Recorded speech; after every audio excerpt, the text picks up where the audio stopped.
The total number of species that are known and described range between, यानी कि ऐसी कितनी स्पीसीज है जिनका पता लगाया जा चुका है। तुम्हारा सही आंसर होगा यहाँ पे सी 1.7 टू 1.8 मिलियन। ये नंबर आपको याद रखना है क्योंकि इस पे से क्वेश्चन पूछा गया है। अगला क्वेश्चन है which of the following option is incorrect, इनमें से कौन सा ऑप्शन गलत है। पहला है lipoproteins is equal to proteins plus lipid, तो ये इसका पहला ऑप्शन सही है क्योंकि लाइपोप्रोटीन्स प्रोटीन्स एंड लिपिड के बने होते हैं। इसके बाद है यहाँ पे है क्रोमोप्रोटीन्स, तो यहाँ पे दिया है प्रोटीन प्लस लिपिड, तो ये गलत है क्योंकि क्रोमोप्रोटीन्स कंजुगेटेड प्रोटीन्स होते हैं जिसमें एक कोफैक्टर होता है, इसका एग्जाम्पल है हीमोग्लोबिन। हीमोग्लोबिन भी एक क्रोमोप्रोटीन है जिसमें इसका हीम कोफैक्टर होता है एंड ग्लोबिन पार्ट इसका प्रोटीन होता है, यानी कि chromoprotein is equal to cofactor plus protein. इसके बाद है न्यूक्लियोप्रोटीन, यहाँ पे दिया है प्रोटीन प्लस न्यूक्लिक एसिड, ये सही है। एंड लास्ट है ग्लाइकोप्रोटीन्स, यहाँ पे दिया है प्रोटीन्स प्लस कार्बोहाइड्रेट, ये भी सही है, तो यहाँ पे इसका डी ऑप्शन गलत दिया है। इसके बाद है which of the following is a method for birth control, इनमें से बर्थ कंट्रोल के लिए कौन सा मेथड है, IUD, GIFT, ICSI या फिर IVF-ED।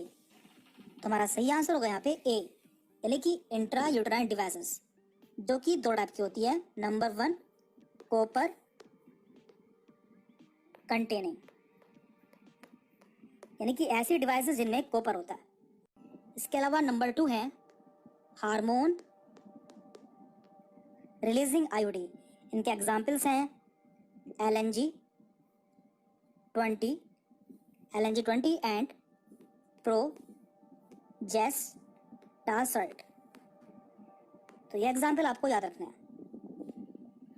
इसके बाद है oral contraceptive help in preventing pregnancy by inhibiting, यानी कि ओरल कॉन्ट्रासेप्टिव्स प्रेगनेंसी को प्रिवेंट करते हैं, किसे रोककर, ओवा फॉर्मेशन, फर्टिलाइजेशन, इम्प्लांटेशन या फिर नन ऑफ दिस। तो देखिए हमारा सही आंसर होगा ए, ओवा फॉर्मेशन। जो ये ओरल कॉन्ट्रासेप्टिव्स होते हैं इन्हें बर्थ कंट्रोल पिल्स भी कहा जाता है और इनमें ईस्ट्रोजन या प्रोजेस्टेरोन होता है जो कि LH एंड FSH के सिक्रेशन को इनहिबिट करता है, जिससे ओवम का सिक्रेशन भी या ओवम का फॉर्मेशन भी इनहिबिट हो जाता है। Which one of the following is not a part of renal pyramid, इनमें से कौन रीनल पिरामिड का पार्ट नहीं है, पेरिट्यूबुलर कैपिलरीज, लूप्स ऑफ हैले, कलेक्टिंग डक्ट या फिर कन्वोल्यूटेड ट्यूब्यूल्स। तो देखिए रीनल में दो पार्ट होता है, renal medulla and renal cortex, जिनमें से पिरामिड रीनल मेडुला का पार्ट होता है, यानी कि पिरामिड को ही रीनल मेडुला कहते हैं जिसमें कि लूप ऑफ हैनले होता है, जबकि रीनल कॉर्टेक्स किडनी के आउटर पार्ट होता है, यानी कि आउटर पार्ट को रीनल कॉर्टेक्स कहते हैं, जिसमें कि कैपिलरीज एंड कन्वोल्यूटेड ट्यूब्यूल्स होती हैं। तो यहाँ से पूछा है कि रीनल पिरामिड का इनमें से कौन सा पार्ट नहीं है, तुम्हारा सही आंसर होगा यहाँ पे डी, कन्वोल्यूटेड ट्यूब्यूल्स, जो कि रीनल कॉर्टेक्स का पार्ट होता है। इसके बाद है in bitegmic type of ovule nucleus is and the number of integument is, यानी कि बाइटैगमिक टाइप ऑफ ओव्यूल में उसका न्यूक्लियस होता है और उसमें कितने इंटीग्यूमेंट्स होते हैं। तो देखिए जर्नली ओव्यूल्स 4 टाइप के होते हैं, 4 टाइप्स के होते हैं, तो कौन कौन से हैं। नंबर 1 यूनिटैगमिक,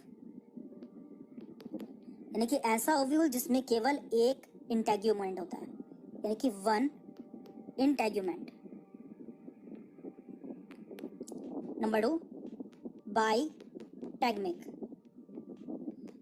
ऐसे ओव्यूल्स जिनमें 2 इंटेग्यूमेंट्स होता है। इसके बाद थर्ड है एटैगमिक, यानी कि ऐसे ओव्यूल्स जिनमें कोई भी इंटेग्यूमेंट नहीं होता है, और इसका एग्जाम्पल्स हैं पैरासिटिक प्लांट्स जैसे कि लोरेंथस विस्कम। एंड लास्ट है एरिल। तो ये ऐसे ओव्यूल्स होते हैं जिसमें थर्ड इंटेग्यूमेंट पा जाता है, और इसका एग्जाम्पल है लीची। लीची। तो यहाँ हमसे पूछा है बाई टेक्निक, तो हमारा सही आंसर होगा यहाँ पे बी, वेल डेवलप्ड। इनमें वेल डेवलप्ड न्यूक्लियस होता है और इनमें 2 इंटेग्यूमेंट्स पा जाता है।